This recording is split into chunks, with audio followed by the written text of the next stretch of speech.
Assalamualaikum warahmatullahi wabarakatuh. Apa kabar anakku sekalian? Alhamdulillah, pagi ini kita masih diberikan sehat zahir batin. Semoga pagi ini lebih baik, lebih semangat daripada hari kemarin dalam menuntut ilmu. Baiklah anakku sekalian, sebelum kita memulai belajar bersama tentang syirik, terlebih dahulu marilah kita berdoa kepada Allah Subhanahu wa taala.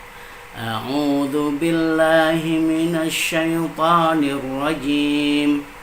Bismillahirrahmanirrahim. Rabbi zidni ilma warzuqni fahma waj'alni min ibadikas sholihin. Baiklah anak-anakku sekalian, kita buka akidah akhlak tentang syirik. Syirik artinya adalah menyekutukan Allah, menduakan Allah, memohon selain Allah. Jadi menyamakan Allah dengan segala ciptaannya, atau benda-benda yang dianggap keramat disamakan dengan Allah, itu syirik. Syirik itu ada yang real, nyata, dan ada yang tersembunyi. Oleh karena itu, syirik itu dibagi dua. Ada syirik besar, al-kabir, akbar. Ada syirik kecil. Syirik besar itu terang-terangan anak-anakku sekalian. Memohon kepada selain Allah, meminta perlindungan selain Allah. Contoh, kita mau ujian, pergi ke tempat orang yang dianggap pintar, kemudian minta pensilnya supaya diberi sesuatu sehingga menjadi lulus. Yang berarti yang meluluskan itu pensil, anak-anakku sekalian. Kemudian contoh lagi, tawasul kepada orang yang dianggap alim, kuburan. Tawasul itu perantaraan. Kalau tawasul pada orang yang masih hidup, kita tawasul kepada bapak ibu guru, kepada ibu, kepada ayah bunda, minta doa restu, ya itu tidak apa-apa. Tapi kalau tawasul pada orang yang sudah mati, syirik besar. Syirik besar contohnya lagi, mau membuka usaha, datang ke tempat orang yang dianggap pintar, kemudian tanya hari apa yang terbaik untuk membuka usaha ini. Kemudian ada lagi yang terselubung, namanya syirik kecil yang ada dalam lubuk hati kita.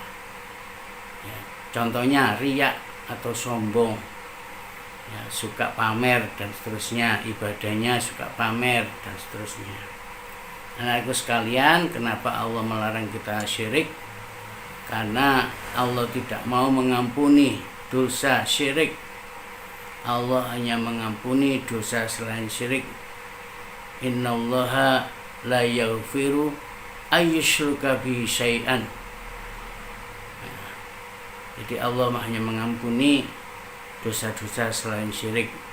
Apabila dibawa sampai mati belum taubat, maka Allah mengatakan man mata yushraka bihi syai'an dakhalan nar. Maka siapa yang syirik akan masuk neraka. Karena itu Allah tadi menyampaikan, aku tidak mengampuni dosa syirik, aku hanya mengampuni dosa selain syirik. Wa may yushraka billahi, barang siapa yang syirik kepada Allah, faqad iftara itsman adzima, maka sesungguhnya dia telah berbuat dosa yang besar. Banyak ayat-ayat yang menegaskan, ya bunayya la tusyrik billah, wahai anakku jangan kalian menyekutukan Allah, inna syirka la zulmun azim, sesungguhnya syirik adalah dosa yang paling besar.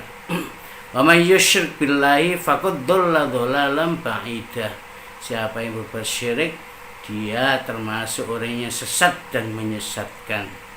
Oleh karena itu Allah berfirman, walau asyraku, ya, la habitu anhum Salah satu akibat daripada syirik adalah merusak keimanan, ya.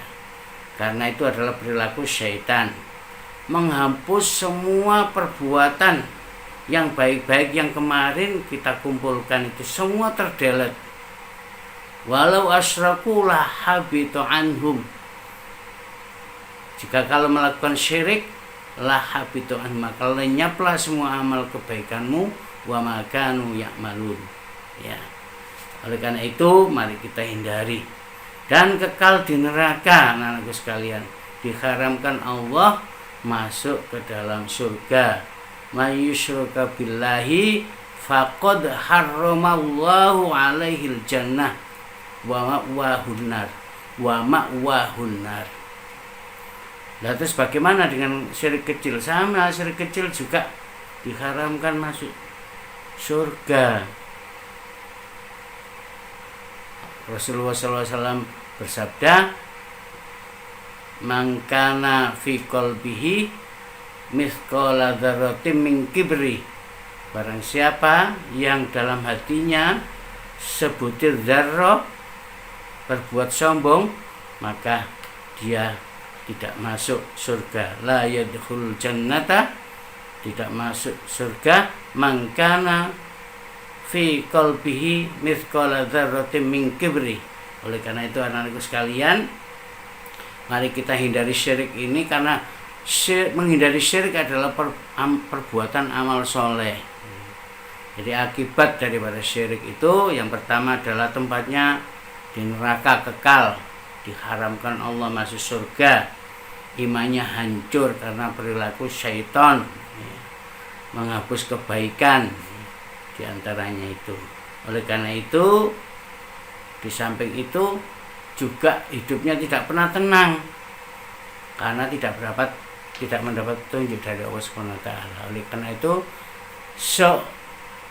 sebaiknya atau harus kita lakukan adalah menghindari perbuatan syirik, karena semua orang beriman termasuk kita menginginkan surganya Allah Subhanahu wa taala. Bagaimana cara menghindari syirik?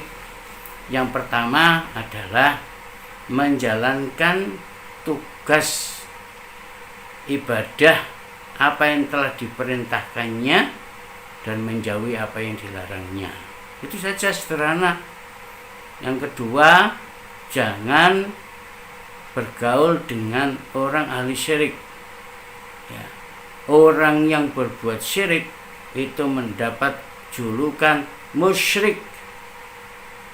Orang yang syirik banyak namanya musyrikin, kelompok orang ahli syirik. Oleh karena itu, tetap saja kita mendekat kepada Allah. Yang pertama diantaranya menghindari syirik itu, ya. Menjalankan apa yang diperintahkan, menjauhi larangannya, mengaji dan memperdalam ilmu agama dan mengamalkan dalam kehidupan sehari-hari, agar supaya kita semua nanti bisa bersama-sama keluarga ke dalam surga Allah SWT yang telah dijanjikan. Hanya orang yang takwa, beriman, beramal soleh yang berhak untuk mewarisi surga. Demikian yang bisa saya sampaikan, semoga bermanfaat. Kurang lebihnya mohon maaf. Assalamualaikum warahmatullahi wabarakatuh.